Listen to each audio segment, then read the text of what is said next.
Shalom. Welcome to a new week of the Bible in a Year live Tanakh project and a new month. Today is day 1 of week 9, and this week we'll be reading through the complete Jewish Bible. Today, Numbers chapter 35 to 36. Let's dive in. Chapter 35. In the plains of Moab, by the Yarden, across from Jericho, Adonai said to Moshe, "Order the people of Israel to give to the Levim cities to live in from the heritage they will possess, and you are also to give the Levim some of the open land surrounding the cities. They are to have the cities to live in, while their open land will be for their livestock, for growing crops, and for all their animals. The open land around the cities you give to the Levim is to commence at a line drawn around the city wall, 1,500 feet outside it, and is to be extended outward from there. Measure 3,000 feet outward from the city wall to the east, south, west, and north, with the city in the center. The space between the 1,500-foot line and the 3,000-foot line will be their open land around the cities. The cities you give to the Levim are to be the 6 cities of refuge to which you permit the person who kills someone to flee to, plus an additional 42 cities. Thus, you will give the Levim 48 cities with their surrounding open land. As to the cities you will give from those the people of Israel possess, from the many you will take many, and from the few you will take few. Each tribe will contribute from its cities to the Levim in accordance with the size of its inheritance." Adonai said to Moshe, "Tell the people of Israel, when you cross the Yarden into the land of Canaan, you are to designate for yourselves cities that will be cities of refuge for you, to which anyone who kills someone by mistake can flee. These cities are to be a refuge for you from the dead person's next of kin, who might otherwise avenge his kinsman's death by slaying the killer prior to his standing trial before the community.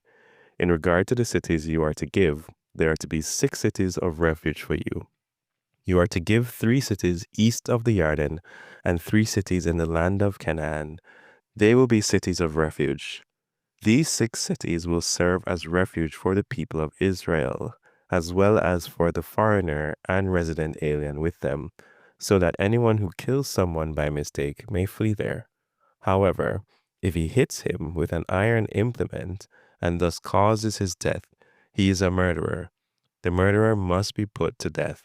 Or if he hits him with a stone in his hand big enough to kill someone and he dies, he is a murderer.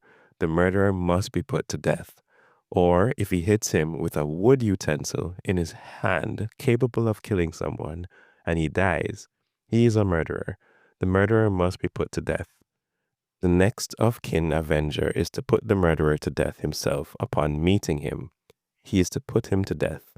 Likewise, if he shoves him out of hatred or intentionally throws something at him, causing his death, or out of hostility strikes him with his hand so that he dies, then the one who struck him must be put to death.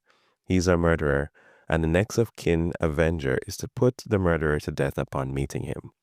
But suppose he shoves him suddenly, but without hostility, or he throws something at him unintentionally, or without seeing him, being his enemy, or seeking to harm him, he throws a stone big enough to cause death, and the person dies, then the community is to judge between the one who struck him and the next of kin avenger, in accordance with these rules.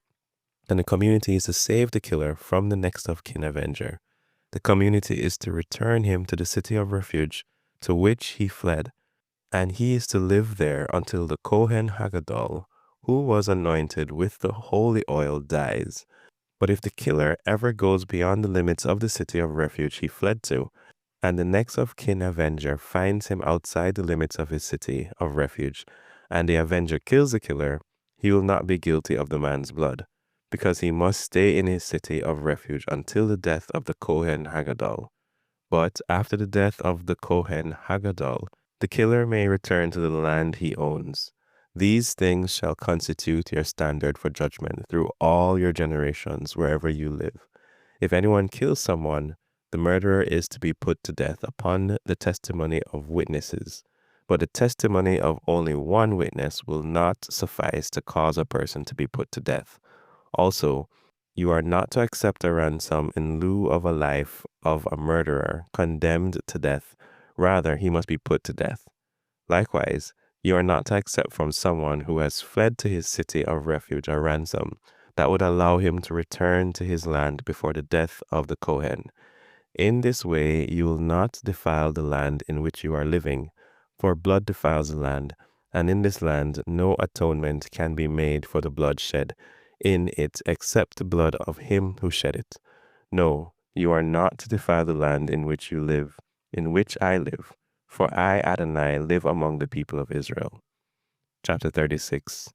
The leaders of the clans of the family of the descendants of Gilad, the son of Machir, the son of Manasseh, of the families of the descendants of Joseph, approached and addressed Moshe and the leaders, the heads of the clans of the people of Israel. They said, Adonai ordered my Lord to give by lot the land to be inherited by the people of Israel, and my Lord was ordered by Adonai to give the inheritance of our kinsman, Zelophehad, to his daughters. But if they get married to anyone belonging to another of the tribes of the people of Israel, then their inheritance will be taken away from the inheritance of our ancestors, and be added to the inheritance of the tribe they will then belong to. Thus it will be taken away from the sum total of our inheritance. And when the Yovel of people of Israel comes, their inheritance will be added to the land possessed by the tribe they will then belong to, and be subtracted from the inheritance belonging to the tribe of our ancestors. Moshe gave this order to the people of Israel, in keeping with the word of Adonai. The tribe of the descendants of Joseph is right in what it says. Here is what Adonai has ordered concerning the daughters of Zelophehad.